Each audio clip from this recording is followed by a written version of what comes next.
नमस्कार, मैं रवीश कुमार। जब बजट में नेहरू और इंदिरा गांधी का जिक्र आ जाए तो समझिए कि बजट में कुछ था ही नहीं। जो कुछ भी था उससे ध्यान भटकाने के लिए प्रधानमंत्री मोदी बजट की चर्चा में नेहरू को ले आए हैं। जल्दी ही वक्फ बिल की चर्चा शुरू हो जाएगी और लोग भूल जाएंगे कि बजट पेश भी हुआ था। देश हिंदू मुस्लिम डिबेट में समा जाएगा। 3 फरवरी को पहली बार $1 ₹87 के पार चला गया। रुपया लगातार कमजोर होता जा रहा है और बाजार का गिरना जारी है। जिस मिडिल क्लास के टैक्स बचे हैं उसका पैसा शेयर बाजार में स्वाहा हो रहा है। आपकी कमाई और आपकी बचत में आग लगी है और मीडिया आपको बजट की खबरों से यकीन दिलाने में लगा है कि मिडिल क्लास के अच्छे दिन आ गए।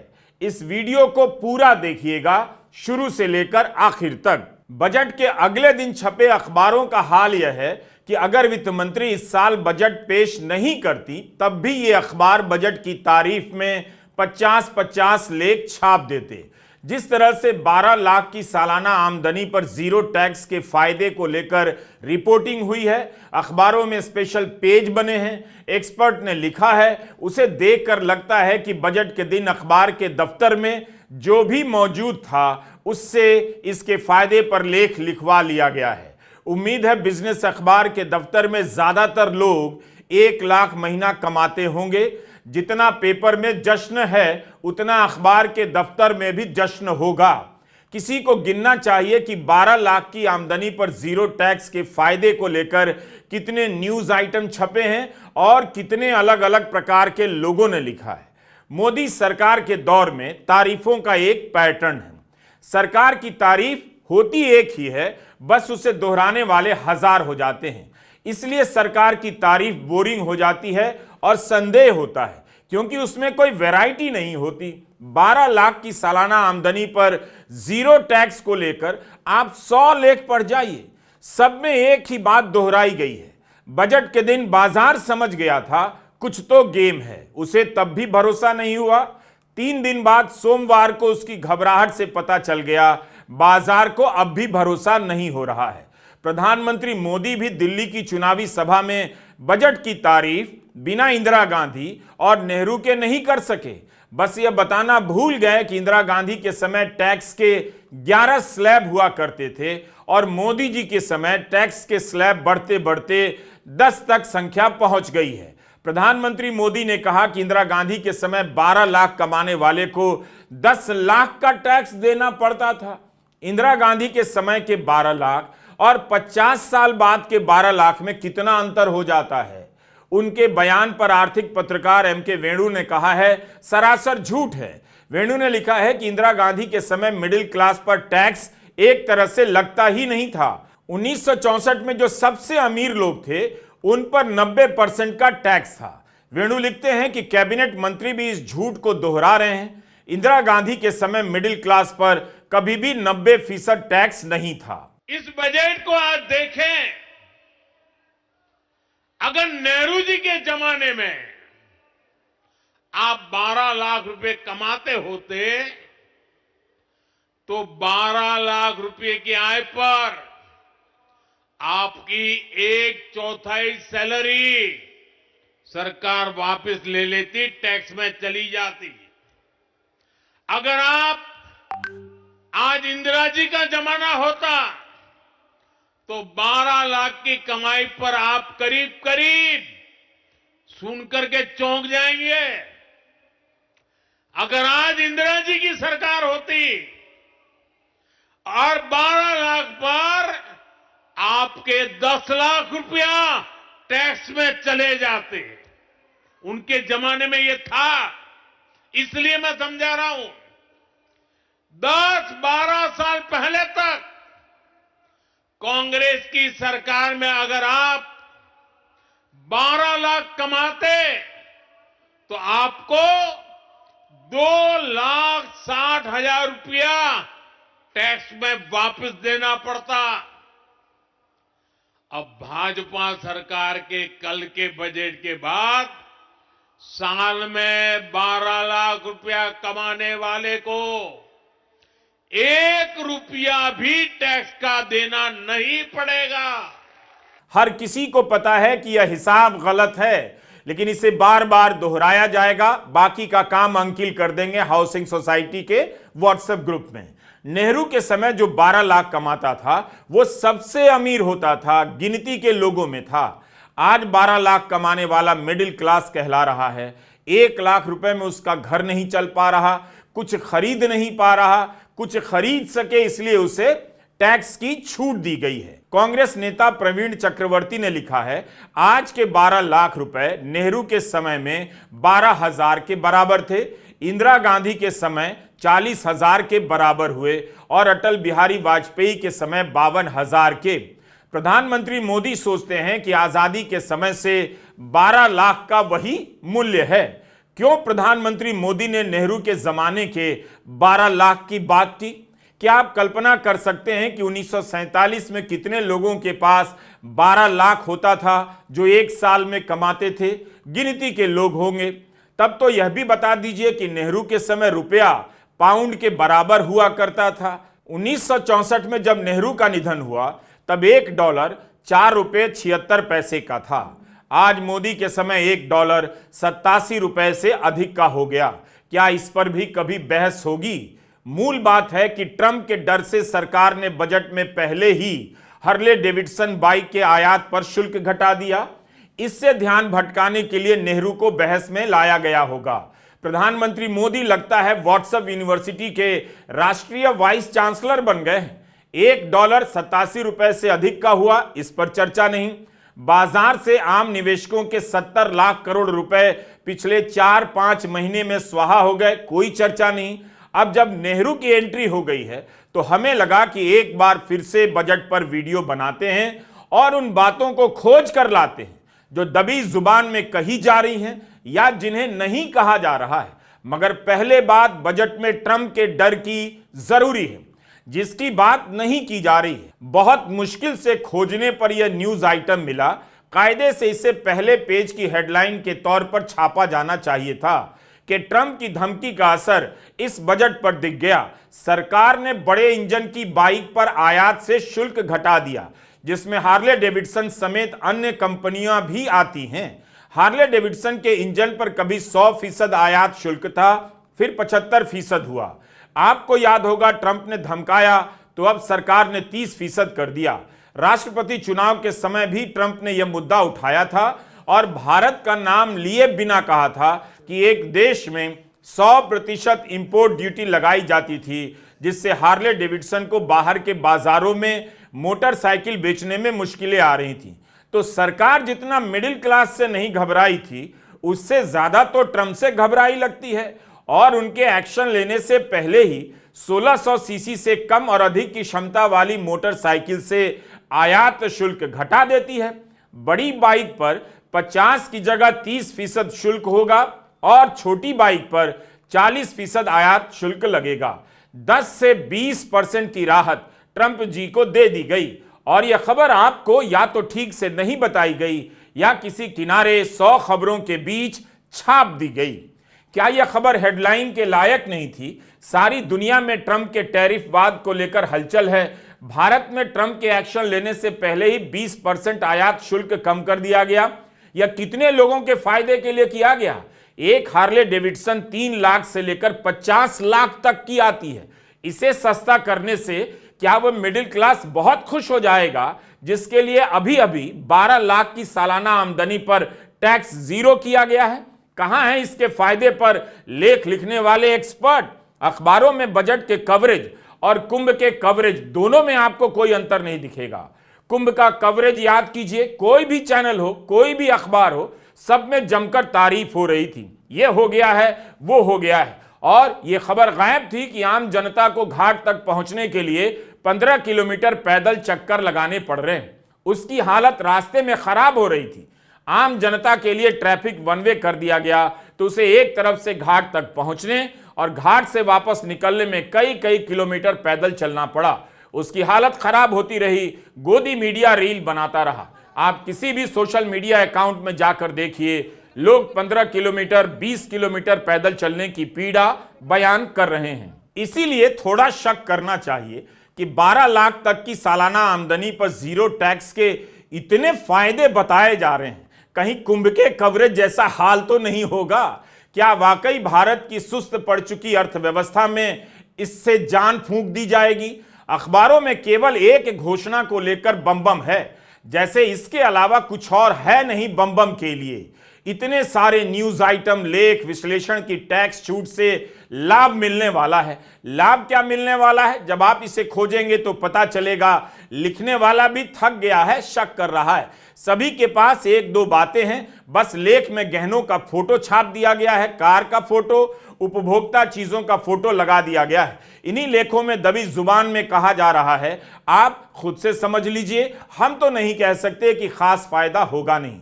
होगा तो अभी से नहीं, अप्रैल से होगा या दिवाली में दिखेगा। Universal problem that we have faced is that we have not been able to tackle the problem of unemployment. No, neither the UPA government nor today's NDA government has given a clear-cut answer to the youth of India about employment. I don't think anybody in this room will disagree with me. I'll give a little statistic for the Prime Minister. The Prime Minister, something I would agree with directionally. The Prime Minister proposed the Make in India program. I think a good idea. We saw the statues, we saw the functions, we saw the so-called investment, and the result is right in front of me. Manufacturing fell from 15.3% of GDP in 2014 to 12.6% of GDP today. That is the lowest share of manufacturing in 60 years. I'm not even blaming the Prime Minister, because I think it would not be fair to say he didn't try. I could say that the Prime Minister tried, and I think conceptually Make in India was a good idea, but it's pretty clear that he failed, because manufacturing went from 15.3% of GDP to 12.6%. हमने कई लेखों का अध्ययन किया और अपना time बेकार किया। जो कुछ मिला उनका सार आपके लिए निकाल लाया हूं। आपने नोट किया होगा, इस बार वित्त मंत्री ने एनेक्स्चर का खूब नाम लिया। अभी तक किसी योजना का बजट बढ़ता था तो उसकी पूरी राशि जोर शोर से बताई जाती थी, तालियां बजती थी, लेकिन इस बार वित्त मंत्री ने ऐसा नहीं किया। अब आपके स्क्रीन पर दो नंबर हैं, एक मनरेगा में काम करने वाले मजदूरों के और दूसरा आयकर रिटर्न भरने वाले लोगों के। क्या आप जानते हैं वित्त वर्ष 2024 में 8 करोड़ 32 लाख लोगों ने मनरेगा में काम किया। उसके एक साल पहले 8 करोड़ 75 लाख से अधिक लोगों ने मनरेगा में काम किया और 2024 में 7.5 करोड़ लोगों ने आयकर रिटर्न भरा। मनरेगा की संख्या बड़ी है, तब भी हेडलाइन से मनरेगा गायब है। मिडिल क्लास भरा पड़ा है, मनरेगा की मजदूरी नहीं बढ़ी, ना मनरेगा का बजट बढ़ा है। दिसंबर 2024 की लोकसभा की स्थायी समिति की रिपोर्ट है, 2008 से मनरेगा के तहत मिलने वाला वेतन काफी कम है और महंगाई के अनुपात में नहीं बढ़ा है। श्रम मंत्रालय को कई बार कहा गया मनरेगा का वेतन महंगाई के साथ साथ बढ़े, मगर ऐसा नहीं हुआ। इंडेक्सेशन में कोई बदलाव नहीं हुआ, जिस कारण महंगाई के मुकाबले वेतन नहीं बढ़ा। यह सब संसद की स्थायी समिति की रिपोर्ट में है। मनरेगा को लेकर पहले पेज पर आपको ज्यादातर अखबारों में खबर नजर नहीं आएगी कि महंगाई और मुद्रास्फीति की मार झेल रहे मनरेगा के मजदूरों को इस बार कुछ नहीं मिला। क्या इन मजदूरों के जीवन में महंगाई नहीं, ना तो पर्याप्त काम मिल रहा है और ना ही पैसा, इस पर कोई चर्चा नहीं। 8 करोड़ से अधिक लोग मनरेगा में काम पाते हैं, उनके फायदे की कोई बात नहीं। करीब 8 करोड़ लोगों ने वित्त वर्ष 2024 में टैक्स रिटर्न भरा। इनमें से करीब 5 करोड़ लोगों ने जीरो टैक्स का रिटर्न भरा। अब कहा जा रहा है कि 12 लाख की सालाना आमदनी पर जीरो टैक्स कर देने से 6 से 7 करोड़ लोग टैक्स नहीं देंगे। एक तरह से सरकार ने 1 लाख महीना कमाने वालों को मिडिल क्लास मान लिया। 1 लाख से अधिक कमाने वाले अब किस क्लास में आएंगे, नए जुमले का इंतजार कीजिए। उन्हें अमीर कहा जाएगा, वित्त मंत्री से पूछ लीजिए। इस बजट के पहले तक सरकार अपना सीना फुलाया करती थी कि टैक्स देने वालों की संख्या बढ़ी है क्योंकि लोगों की आमदनी बढ़ गई है। इन खबरों की अब कोई बात नहीं हो रही। उस समय भी कुछ लोग सरकार के इन दावों की पोल खोलते थे कि रिटर्न भरने वालों की संख्या बढ़ी है। जो रिटर्न भर रहे हैं, इसका मतलब यह नहीं कि वास्तविक टैक्स देने वालों का भी नंबर बढ़ गया है। आयकर रिटर्न भरने वालों में ज्यादा बड़ी संख्या जीरो टैक्स वालों की है। किसी को पूछना चाहिए कि ज्यादा से ज्यादा लोग आयकर दें, उस लक्ष्य का क्या हुआ और अब क्या होगा। जुलाई 2024 में बजट पेश करने के बाद वित्त मंत्री ने प्रेस कॉन्फ्रेंस में कहा था, प्रत्यक्ष कर हो या अप्रत्यक्ष कर, भारत के टैक्स नेट का विस्तार करना ही होगा। तो 6 से 7 करोड़ लोग अब टैक्स नहीं देंगे। उनकी जगह पर टैक्स देने वाले नए लोग कहां से लाए जाएंगे? वित्त मंत्री का वह पुराना बयान आपको सुनाना चाहता हूं। It is not just because we've mentioned it in this budget, but the attempt to widen the tax net is something which we've been repeatedly saying, that India's tax net will have to be widened, whether it is in the direct taxation or indirect. जुलाई 2024 में वित्त मंत्री tax के दायरे में और लोगों को लाने की बातें कह रही हैं। जनवरी में इस पर कोई बात नहीं कर रही। 6 महीने में ऐसा क्या बदल गया कि सरकार ने करोड़ों करदाताओं को जीरो टैक्स का उपहार दिया? 2024 का बजट पेश करने के बाद वित्त मंत्री ने करदाताओं की तारीफ करते हुए कहा था, पिछले 10 वर्षों में प्रत्यक्ष कर संग्रहण 3 गुना अधिक हुआ है और रिटर्न दाखिल करने वालों की संख्या 2.4 गुना बढ़ी है। मगर इस बजट के बाद कम लोग ही टैक्स देने वाले रह जाएंगे, वास्तविक टैक्स देने वाले। इसके बाद भी हिसाब देखिए और हिसाब जानने वालों का हिसाब कीजिए, दोनों देखिएगा तो कोई नहीं बता रहा है कि जीरो टैक्स वालों की संख्या 6 से 7 करोड़ हो जाएगी। तो फिर किस हिसाब से सरकार की 100 रुपए की कमाई में 22 रुपया पर्सनल टैक्स से आ रहा है, कॉरपोरेट से मात्र 17 रुपया आ रहा है। यही नहीं, 2026 के वित्त वर्ष में पर्सनल इनकम टैक्स की वसूली का लक्ष्य 33% अधिक होने की बात कही गई है। तो यह कैसे होगा? यही नहीं, लक्ष्य के हिसाब से सरकार की कमाई में कॉरपोरेट की हिस्सेदारी 4% घटेगी। अगर आयकर कम हो रहा है, कॉरपोरेट टैक्स बढ़ नहीं रहा है, तब 1.81 लाख करोड़ अधिक वसूली का टारगेट कैसे पूरा होगा? पिछले साल की तुलना में 14% अधिक टैक्स की वसूली किसके जेब से होने वाली है और कैसे होगी? अनिंद्यो चक्रवर्ती ने अपने ब्लॉग पर लिखा है कि पिछले साल ही लक्ष्य से ज्यादा टैक्स वसूला गया, तो अगले साल और ज्यादा टैक्स कैसे वसूल रहे हैं? क्या सरकार और नए लोगों को टैक्स देने के दायरे में लाएगी या कुछ ऐसा हिसाब लगाएगी, इधर से टैक्स कम किया, उधर से टैक्स वसूल लिया? इस तरह के सवाल कुछ लेख में तो दिखे, मगर ज्यादातर ने इसे बड़ा सवाल नहीं बनाया। जबकि 40% लोग जो टैक्स रिटर्न भरते हैं टैक्स नहीं देंगे, जीरो टैक्स देंगे। किसी को समझ नहीं आ रहा कि 1 लाख करोड़ का टैक्स माफ किया गया है और अगले साल 1.81 लाख करोड़ टैक्स अधिक आएगा। यह होगा कैसे? क्या लोगों की सैलरी बढ़ने वाली है, मजदूरी बढ़ने वाली है? बिना सैलरी बढ़े, मजदूरी बढ़े, टैक्स का संग्रह कैसे ज्यादा होगा? सरकार का ही आंकड़ा है कि कॉरपोरेट का मुनाफा 15 साल में उच्चतम स्तर पर है, लेकिन सैलरी नहीं बढ़ी। अब तो एआई का भूत मंडरा रहा है, लोग निकाले जा रहे हैं। इसका पता अमेरिका से चल जाता है, भारत से नहीं चलता। ऐसी खबरें बाहर नहीं आती कि एआई के कारण भारत में कितने लोगों की छटनी हो गई है, होने वाली है, या काम के अवसर घट गए। 2 ही बातें हो सकती हैं, एक कि एआई के कारण कहीं भी नौकरी कम नहीं हो रही, या अगर अमेरिका में हो रही है तो भारत में भी हो रही होगी। तब सैलरी कहां से बढ़ रही है? अगर सैलरी घट रही है तो इस टैक्स छूट का क्या मतलब रह जाता है? कुछ लेख में बहुत सावधानी से एक्सपर्ट ने इसे उजागर किया है कि 140 करोड़ की आबादी वाले भारत में 6 करोड़ लोगों की आमदनी पर जीरो टैक्स लगेगा। उस अनुपात में यह कोई बड़ी बात नहीं है। उनके कहने का मतलब है कि यह छोटा सा तबका है जिसे राहत दी गई है, जिसके हाथ में पैसा आया है, लेकिन अभी भी आबादी का बड़ा हिस्सा बेहद कम कमाई के काम में लगा है, उसका गुजारा नहीं चल पा रहा, तो उसे कोई फायदा नहीं है। 7 करोड़ लोगों की राहत को कुछ ज्यादा ही बढ़ा चढ़ाकर पेश किया जा रहा है। लोगों के पास पैसे नहीं है। 2-3 करोड़ लोगों के हाथ में 70,000 से लेकर 1 लाख रुपए तक एक साल में आएंगे, लेकिन क्या वो काफी होगा कि वे खर्च शुरू कर देंगे? बाजार में मांग बढ़ जाएगी। एक तर्क पढ़ने को मिला कि सेंटीमेंट का भी रोल होता है। पैसा आएगा तो लोग खर्च करेंगे, लेकिन इसी तर्क से यह बात गायब है कि एआई की छटनी के कारण, अर्थव्यवस्था में सुस्ती के कारण सैलरी भी तो नहीं बढ़ेगी। तो उस हाल में लोग इस 1 लाख को बचाना चाहेंगे, तब भी उनका सेंटीमेंट खर्च करने का होगा।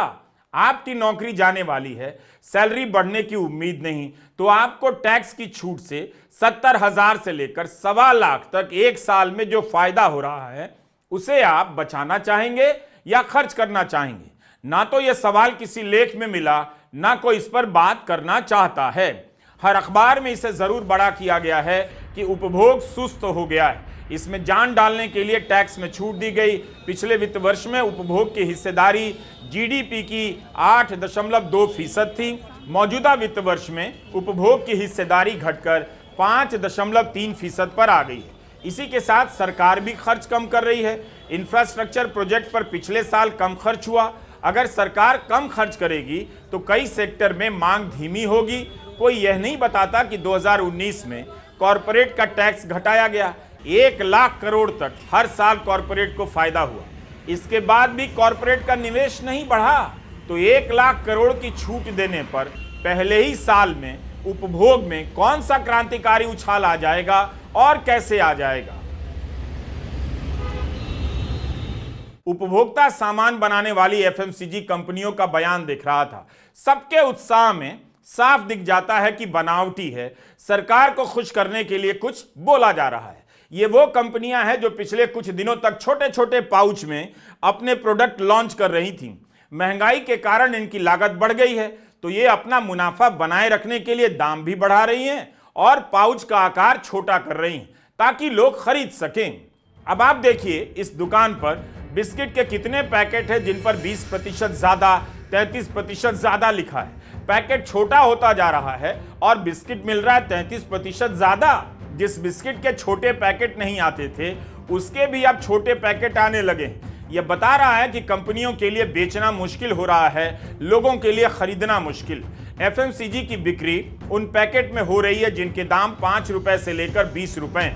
करीब 70% चीजों की बिक्री उन पैकेट की है जो 5 या 10 रुपए में आती है। इस सामान की बिक्री पर भी असर होने लगा है। इसी जनवरी की रिपोर्ट है कि दिसंबर तिमाही में एफएमसीजी कंपनियों के मार्जिन और मुनाफे के कम होने के अनुमान है। सिंगल डिजिट में आय बढ़ने का अनुमान है। तो पिछले साल दावा किया जा रहा था कि त्योहारों के मौसम में मांग बढ़ जाएगी, ये हो जाएगा, वो हो जाएगा। अखबार के अखबार ऐसी कल्पनाओं से भरे थे, हेडलाइनें मोटी पड़ी थीं कि त्योहारों में बिक्री बढ़ेगी, त्योहारों के बीतने के बाद उसकी बात बंद। जाहिर मांग नहीं बढ़ी। त्योहारों में तो वैसे ही खरीदारी बढ़ जाती है, लेकिन उसके बाद भी भारत की अर्थव्यवस्था को कोई सहारा नहीं मिला। इस तरह की हेडलाइन को अब कोई नोटिस भी नहीं लेता। ना ही इस बार के लेख में दिवाली के समय की हेडलाइन के बारे में याद दिलाने की कोशिश की गई है कि दिवाली के समय शहरी किराना में गिरावट आई। जुलाई से सितंबर की तुलना करें तो 25 से 30% की कमी आ गई। इतनी भारी गिरावट को एक्सपर्ट 4 महीने के बाद के विश्लेषण में जगह भी नहीं देना चाहते। 12 लाख की सालाना आमदनी पर जीरो टैक्स के फायदे को लेकर एक्सपर्ट भजन गाने में लगे हैं। शहरों में मांग घटी है। भारत में जो लोग ज्यादा टैक्स देते हैं आमतौर पर शहर में रहते हैं। क्या 1 लाख हाथ में आने से वे वाकई खर्च करने लग जाएंगे? जिसे महीने का 6,500 का फायदा होगा, वह क्या क्या कर लेगा कि भारत की अर्थव्यवस्था उससे उम्मीद लगाए बैठी है। इस पैसे से आप सेकेंड हैंड चीजें ही ले सकते हैं। जरा हिसाब भी लगाकर देखिए। देवदीप पुरोहित ने टेलीग्राफ में लिखा है कि 7.5 करोड़ आयकर दाताओं में से 2.8 करोड़ करदाताओं ने बाकी करदाताओं के मुकाबले ज्यादा टैक्स दिए। ये लोग शहरी हैं, इनकी आमदनी बाकी लोगों के मुकाबले ज्यादा है। सवाल है कि क्या इन्हें टैक्स में मिलने वाली छूट का उपभोग पर वह असर होगा जो वित्त मंत्री चाहती हैं। अगर उन्हें कुछ करना ही था तो उनके लिए करना था जो भारत में काम करने वाले लोगों का बड़ा हिस्सा है। ऐसे लोग टैक्स के दायरे से बाहर हैं और कम कमाई और महंगाई से बहुत परेशान हैं। जिनकी महीने की कमाई उसी महीने खत्म हो जाती है। सरकार का ही आंकड़ा है कि पिछले कुछ सालों में काम करने वाले 59 करोड़ लोगों में से बड़ी संख्या की आमदनी में कमी आई है। आर्थिक सर्वे में भी दिखाया गया है आमदनी घटी है। 2017-18 में 12,000 से अधिक कमाने वाले का मोल 2023-24 में 9,000 से भी कम रह गया। इस तबके के लिए वित्त मंत्री ने क्या किया, किसी हेडलाइन में इसका शोर नहीं। जाहिर है कुछ खास नहीं किया होगा। देखते हैं गोदी मीडिया कब तक इसका ढोल पीटता है। जैसे ही इसकी आवाज सुनाई देनी बंद होगी, समझ जाइएगा प्रोपेगेंडा की हवा निकल चुकी है। गांव में मांग की हालत अच्छी नहीं, किसान क्रेडिट कार्ड की क्रेडिट लिमिट बढ़ा दी गई है, लेकिन किसी ने यह सवाल नहीं पूछा कि पीएम किसान सम्मान निधि की राशि क्यों नहीं बढ़ाई जा रही है। 2019 से ही 6,000 रुपए सालाना है, जबकि इस बीच महंगाई कितनी बढ़ गई। इस 6,000 का वास्तविक मोल घट चुका है। 2 बार से पीएम सम्मान निधि का बजट जस का तस है। यही नहीं, प्रधानमंत्री फसल बीमा योजना, प्रधानमंत्री ग्राम सड़क योजना का बजट खास नहीं बढ़ा। गांवों को, किसानों को क्या मिला? कर्ज ज्यादा मिलेगा इसकी घोषणा हुई है। मनरेगा का हाल हमने वीडियो में बता ही दिया। दिसंबर महीने से ही मीडिया में माहौल बन रहा था इस बार के बजट में पीएम सम्मान निधि 6,000 से बढ़ाकर 10,000 किया जाएगा। इन खबरों को याद कीजिए जिनसे आपके भीतर आशा का संचार किया जाता था। किसानों में उम्मीद बढ़ाई जाती थी कि 6,000 से बढ़कर 10,000 होने वाला है, लेकिन जब नहीं हुआ तो क्या इन अखबारों में कोई हेडलाइन बनाई गई? किस आधार पर यह खबरें लिखी जा रही थीं? एक आना पैसा नहीं बढ़ा। एक महीना पहले से खबर कैसे छप रही थी कि 4,000 बढ़ जाएगा? ये कौन से जानकार थे और अब ये जानकार कहां लुका गए हैं, किसी को पता नहीं। मोदी के भारत में मीडिया माहौल बनाता है। बजट से पहले माहौल बनाया था, अब बजट के बाद माहौल बना रहा है। ऐसा वीडियो आपको कहीं देखने को नहीं मिलेगा। जब इस देश में मीडिया डरा हुआ है तो एक्सपर्ट की हालत तो और खराब होगी। एक लेख में हमें सुकन्या बोस और एनआर भानुमूर्ति के एक रिसर्च पेपर का जिक्र मिला। 2013 में इनका रिसर्च पेपर आया था कि इंफ्रास्ट्रक्चर प्रोजेक्ट पर जो खर्चा होता है उसका बहुआयामी असर ज्यादा होता है, उसकी तुलना में टैक्स में कटौती करने का बहुआयामी असर कम होता है। इस बात का जिक्र हमें एक लेख में मिला, वो भी आखिर में। ऐसा लगता है कि एक्सपर्ट ने याद दिला दिया, जनता पाठक आप खुद भी समझो, बाकी हम इसकी तारीफ के पुल बांधकर अपनी जान छुड़ाते हैं। मूल बात है कि भारत की अर्थव्यवस्था सुस्त पड़ चुकी है। भारत के कॉरपोरेट को इसकी कहानी में अगर विश्वास होता तो वह 1 लाख करोड़ के टैक्स छूट को हर साल जमकर निवेश में लगाता और जोखिम उठाता, लेकिन कॉरपोरेट ने भी हाथ बांध लिए हैं। इस हालत में यूपी के मुख्यमंत्री योगी आदित्यनाथ ने कहा है महाकुंभ में 2 लाख करोड़ का कारोबार होगा। काफी बड़ी राशि है। अगर इस तरह के दावे में जरा भी सच्चाई है तो भारत सरकार को हर राज्य में कुंभ जैसा मेला लगाना चाहिए, एक मेला मंत्रालय बना देना चाहिए। 50-60 लाख करोड़ का बिजनेस केवल मेला से आ जाएगा। ना भी आए तो कोई बात नहीं, आप मान लीजिए कि आ गया है। जैसे प्रधानमंत्री मोदी चाहते हैं कि आप मान लें कि नेहरू के समय 12 लाख कमाने वाला और आज 12 लाख कमाने वाला एक ही है, दोनों में कोई अंतर नहीं। व्हाट्सएप यूनिवर्सिटी के नेशनल वाइस चांसलर जब ऐसा चाहते हैं तो मान लीजिए, बस हमारा वीडियो पूरा देख लीजिए। नमस्कार, मैं रवीश कुमार।